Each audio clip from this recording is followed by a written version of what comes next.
بسم اللہ الرحمن الرحیم۔ السلام علیکم۔ حضرت موسیٰ علیہ السلام جب کوہ طور پر 40 دن کے لیے تشریف لے گئے تو سامری منافق نے سونے چاندی کے زیورات پگھلا کر ایک بچھڑے کی مورت بنا کر اور حضرت جبرائیل علیہ السلام کے گھوڑے کے پاؤں تلے کی مٹی اس مورت کے منہ میں ڈال دی تو وہ زندہ ہو کر بولنے لگا۔ پھر سامری نے مجمع عام میں یہ تقریر شروع کر دی کہ اے بنی اسرائیل، حضرت موسیٰ علیہ السلام خدا سے باتیں کرنے کے لیے کوہ طور پر تشریف لے گئے ہیں، لیکن خدا تو ہم لوگوں کے پاس آ گیا ہے، اور بچھڑے کی طرف اشارہ کر کے بولا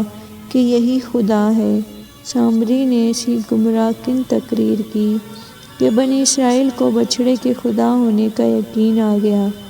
اور وہ اس بچھڑے کو پوجنے لگے۔ جب حضرت موسیٰ علیہ السلام کوہ طور سے واپس تشریف لائے تو بنی اسرائیل کو بچھڑا پوجتے دیکھ کر بے حد ناراض ہوئے۔ پھر غضب و جلال میں آ کر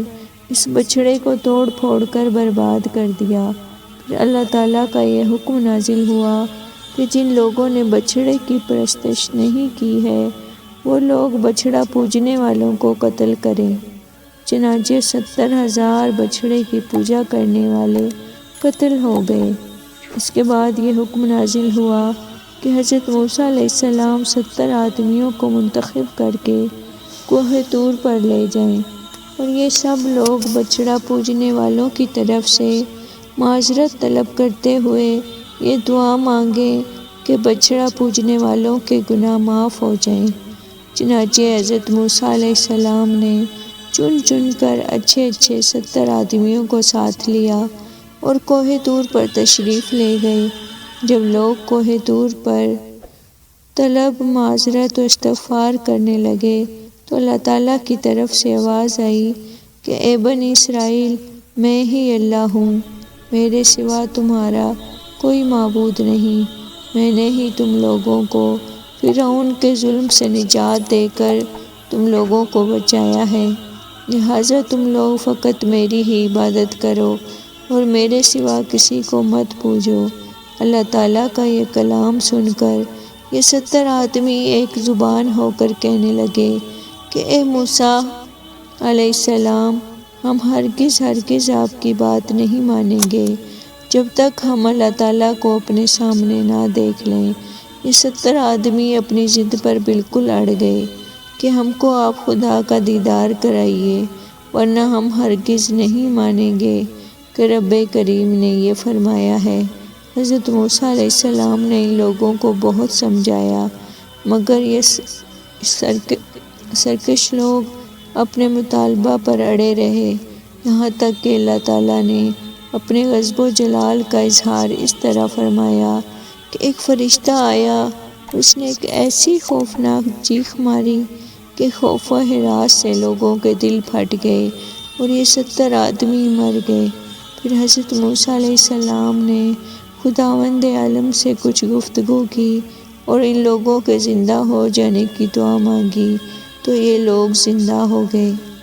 اس واقعے کا تذکرہ سورہ بقرہ رکوع 6 میں آیا ہے کہ جب تم نے کہا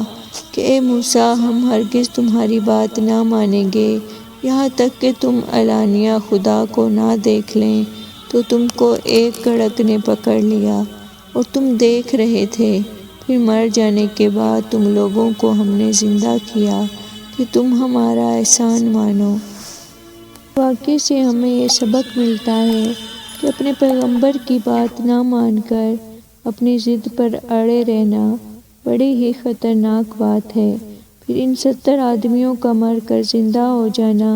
یہ خداوند کریم کی قدرت کاملہ کا اظہار و اعلان ہے، تاکہ لوگ ایمان رکھیں کہ اللہ تعالیٰ قیامت کے دن سب مرے ہوئے انسانوں کو دوبارہ زندہ فرمائے گا۔ اس واقعے سے یہ بھی معلوم ہوا کہ شریعت کا قانون یہ تھا کہ گناہ شرک کرنے والوں کو قتل کر دیا جائے، پھر قوم کے نیک لوگ ان کے لیے طلب معذرت اور دعائے مغفرت کریں، تب ان شرک کرنے والوں کی دعا قبول ہو سکتی ہے، مگر ہمارے حضور سید الانبیاء خاتم النبیین صلی اللہ علیہ وسلم کی شریعت چونکہ آسان شریعت ہے، اس لیے اس قانون میں توبہ قبول ہونے کے لیے یہی کافی ہے کہ گناہ کرنے والا اگرچہ کفر و شرک کا گناہ کر لیا ہو، سچے دل سے اپنے گناہ پر اللہ تعالیٰ کے حضور شرمندہ ہو کر معافی طلب کرے